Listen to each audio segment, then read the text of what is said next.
മണിയാണ്. 6 മണിക്ക് എന്താ പോത്തിൻ്റെ അടുത്ത് നിന്നായിരിക്കും എല്ലാവരും ചിന്തിക്കുന്നുണ്ടാവുക. എന്താണെന്ന് വെച്ചാൽ നമ്മൾക്ക് ബീഫ് ആവശ്യമായിട്ടുണ്ട്.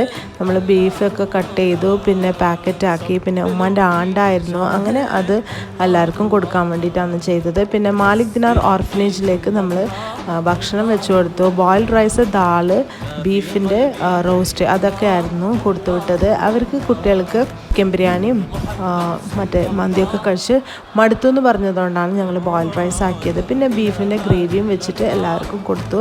പിന്നെ എന്തെന്ന് വെച്ചാൽ വീട്ടിൽ മൗലൂദും കഴിച്ചു. പിന്നെ കുട്ടികളൊക്കെ ഭക്ഷണം കഴിക്കാനിരുന്നു. അവരും ഹാപ്പിയായി. ഹോപ്പ് ഉമ്മാവും ഹാപ്പി ആയിട്ടുണ്ടാവുന്നു. പിന്നെ എന്തെന്ന് വെച്ചാൽ വൈകുന്നേരം മാലിക് ദിനാറിലോട്ടേക്ക് പോകും. ഞങ്ങളെല്ലാവരും കൂടെ ഉമ്മാൻ്റെ ഖബർസ്ഥാനൊക്കെ സന്ദർശിച്ചു. ഞങ്ങളെല്ലാവരും കൂടെ ദുആ ചെയ്തു.